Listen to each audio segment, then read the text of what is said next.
In today's video, I'll be showing you 3 different ways to draw Japanese koi fish scales.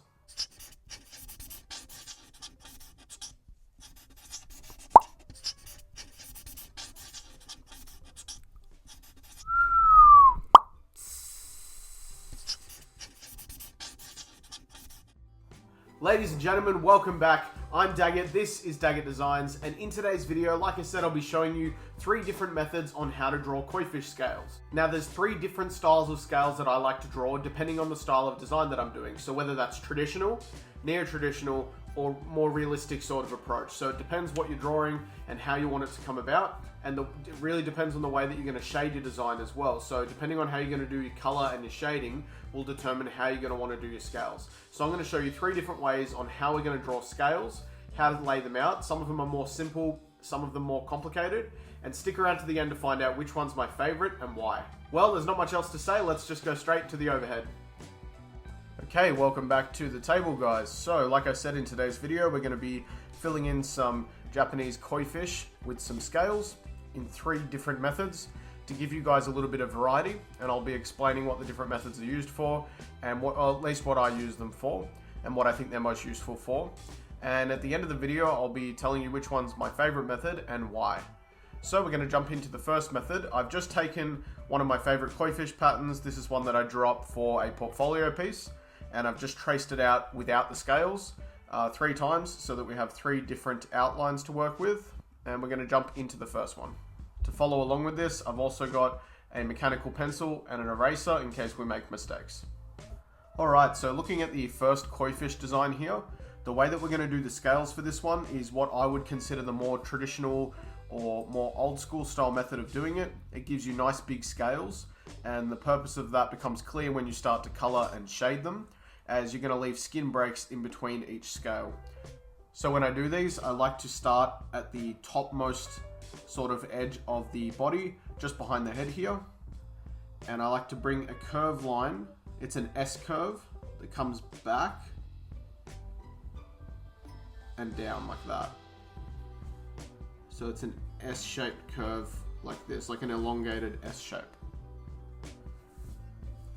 And you come forward from this and you do the same shape. And in this area, it'll just be the bottom curve of our S. And you're going to follow this pattern all the way down the body, trying your best to keep these equal distance to each other. It doesn't matter really how big you do them, depending on how big you want your scales and how simple you want your scales to look, as long as they're roughly equal distance from each other. For the bottom half of the fish, I just curve the opposite way, still doing S curves, but just coming up and around. Now once you've done this, I like to turn my page just to make things a little bit easier, and you're going to come across it with the exact same style of line. So you're doing these S curves across the body, just like that, keeping that same distance and trying to maintain equal spacing. Okay, now as you can see, what this has done is given us these little diamond shapes. Now depending on how wide you make your lines, how spread out you make them, and how tight the cross direction is, that will determine how long or short your scales will be. So I'll give you an example of this. I'm going to erase our cross-section lines. So we're back at the stage of just having our first lines in there. Now you can see if I make that cross-directional line a little bit more angular to this, you get smaller scales that are a little bit shorter. This is a better example of the style of scales that I like. Now once the diamond pattern is complete down the entire length of the body, you can go ahead and fill them in. The way that these diamond patterns become scales is you basically trace along the top line, curve off the point, and come back down. Come up, curve it off, come back down. And you repeat this pattern for all of your scales, just making sure to come right up to that line. And as you can see, it starts to create a scale pattern.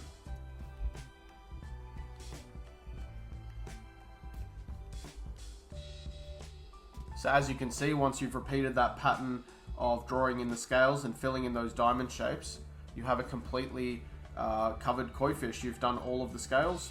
They look really nice, and they're quite bold and simple for that traditional look. But they're nice, quick, and simple to do, which makes them really easy and straightforward to follow. It also makes it easier to follow designs that have more twists and turns to the body and a little bit more complex. Okay, looking at our second design here on how we're going to do the scales, we're going to use something that I call like the straight line method. They're not really straight lines, they're curved lines, but straight as in we're only using, you know, these lines to do it. There's no other shapes or curves to it. So basically, you're going to draw a couple of curved lines that follow along either side of the dorsal fin down the center of the back, and they're going to be equal distant to it. So this should be, the actual fin should line up with the center of your fish, and these lines should be roughly equally spaced from the center fin. You're also going to continue this top line around the back of the fin and out the bottom, just trying to maintain that same distance. Now from here, you're going to do an equally distanced line underneath that, and it's going to follow the shape back and then curve under with the body. So there's this slight sort of recurve or S-curve at the end of it. And you're going to continue this pattern just underneath that as well. In between these lines, you're going to do a little dotted line straight down the center of them. This is not completely necessary, but I find it does help with the final sort of stage of doing this. And you want them to be centered, just like the line we did in the beginning. For the bottom half of the body, you're going to do the same thing, just splitting it up into equal lines. In most cases, the bottom half of the body is of course going to be smaller than the top half, so you're probably only going to get 2 lines in there. And then I just draw in my dotted lines. And that's literally it for the construction lines on this one. It's time to drop in some scales. So to draw in each of the scales, you're going to start at one line, come up to that dotted line, and drop back down to the other line. And you're going to repeat this pattern throughout the entire fish.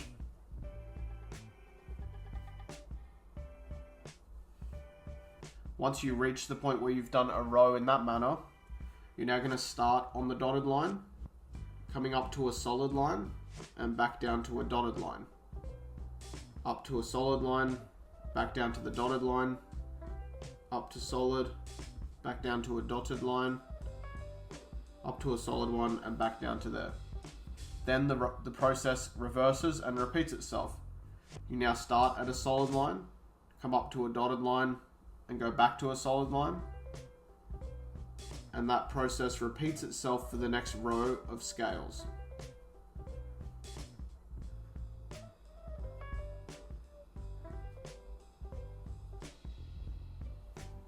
Now, as you can see, in contrast to the first koi fish, this one has a lot more detail, I guess we'll call it. It has a lot more scales. They're a lot smaller than this one, and you also get a much more packed looking design, whereas this it's more open, there's a lot more breathing space. This one is more packed, more dense, and there's a lot more detail. Okay, now looking here at the last of the 3 methods, this is the same method I taught in my koi fish tutorial, where I taught you guys how to draw a koi fish, so it's going to be in that style, even though we're not using a template that matches that style, because the edges have already been drawn in. We can still use this style of scales to get a nice result. Basically, the way that we start this is I like to just draw in a center line that follows our dorsal fin. And then from here we do a very similar thing to what we did in the last method, where we draw in lines that follow our contours and follow around that center line equally spaced. You can then drop down below it, put another equally spaced line that follows into our contours there of the shape. and another equally spaced line that follows the same. Of course, you're going to do the same thing on the bottom, just following that line around to come out the bottom of the fish, and then bringing a second line around the contour as well. Now, the one thing I will say about this method, which most people know, is it's important to keep things really simple and really open. Otherwise, it's going to be very difficult to follow.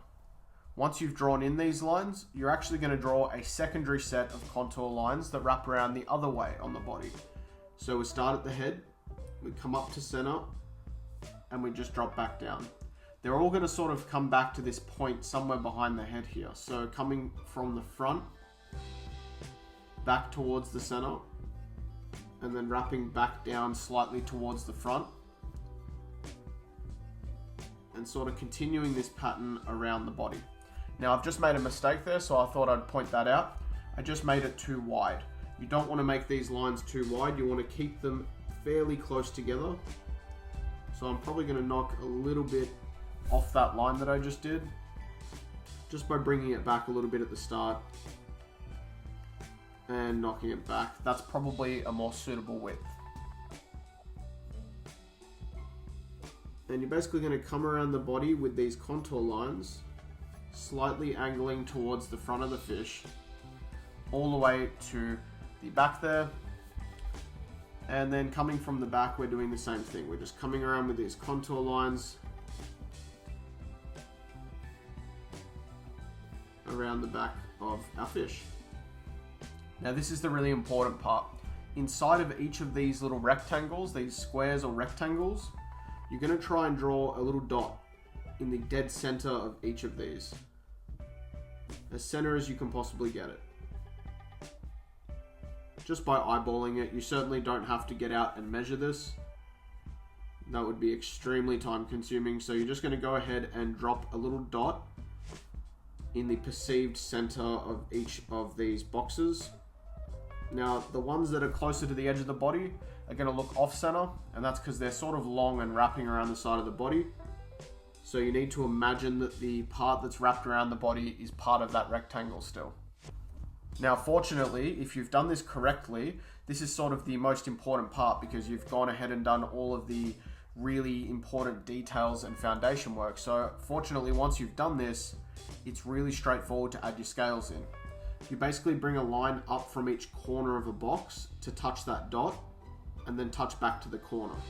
Starting in a corner, touch the dot, and go back to the corner.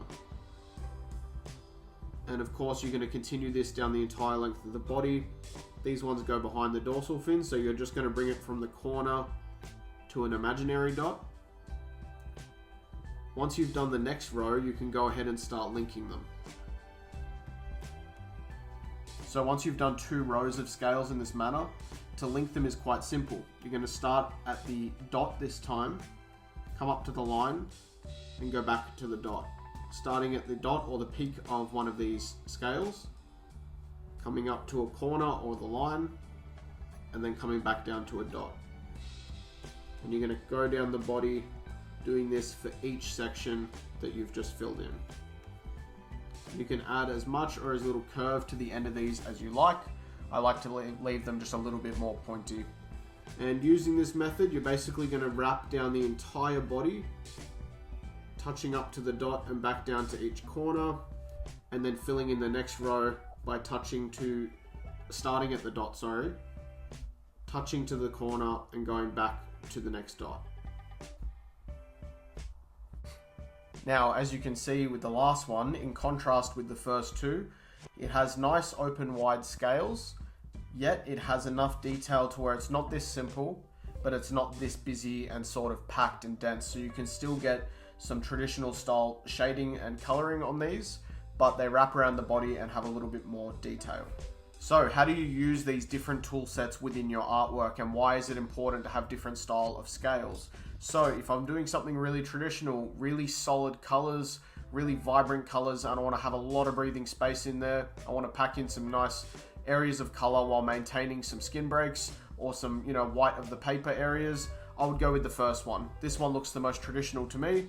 It's sort of the quickest to draw the scales in as well, and they're nice wide open scales, so you can fit your color in there, leaving a white border around each and every scale when you hand paint them, and it's nice and simple to do. The center one is going to be really handy for those of you who are doing more black and gray style designs. If you're more into black work designs, I think packing the body with lots of line work and really going heavy on those scales, and then just doing nice solid sort of black and smooth gray shading in there is going to give these scales that real shiny and sort of realistic look. And because you're going straight over the top of them and you're not individually coloring in each scale, it's going to have a slightly more realistic look, and it's going to be a little bit more black and gray sort of realism style. And I think the last one is probably the best if you guys are doing like neo-traditional style stuff or new school style stuff. The scales on the fish wrap around the sides of the body. You can see they have a slight warp effect to them, where the scales along the outer edges of the body are more elongated, and due to our contour lines wrapping towards the front, it brings those scales around the body and towards the front with them. So you actually get this wrapping effect, which looks a little bit more realistic, but you still have nice open spaces in between each of the scales in case you want to do these skin breaks and, you know, depending on how you want to build up your colors and your shading. That having been said, anyone who follows me and my work probably knows that my absolute favorite of the three has to be the traditional method or the old school style method of doing the scales. I just think it's nice and simple. It looks really clear. And as you can see, even in the sketching phase of doing this, I haven't obviously done the line work for our scales, but even within the sketching phase, it looks the least messy. By the end of it, you just have nice solid scales. They've got a lot of open space, which makes it really easy and vibrant when you paint them and you want to do nice vibrant colors in there. And it also makes it really simple when you want to do pattern work in there. And I just think they look best. I like the simple sort of style of the traditional style koi fish. That is it for today's video, guys. I really hope you enjoyed watching it, and I hope you got something out of it. Let me know in the comment section down below which of the three methods of scales you liked best, whether it was the traditional sort of old school method, the really detailed, more like black and gray realistic style method, or if you like that sort of neo-traditional realistic wrapping around the body style. You'll have to let me know in the comments down below, and while you're at it, let me know what you'd like to see in upcoming future videos, and make sure to give this video a thumbs up. If you want to see my online portfolio, or if you want to get in touch and send me a message, head over to Facebook at Daggett Designs or Instagram at Daggett Designs. Both of those places you can contact me if you want feedback and critique on your art, or if you just want to get in touch and say hello, feel free to do so. Most importantly, if you are new to my channel, make sure to hit the subscribe button down below and hit that notification bell so you never miss new videos when they come out. And for those of you who are members to my channel, I just want to say thank you so much for the support. I really do appreciate it. And this week's notes and cheat sheets will be in the class notes section of your membership. And with that having been said, guys, I will see you in the next video. Keep up the drawing. Peace out. Bye.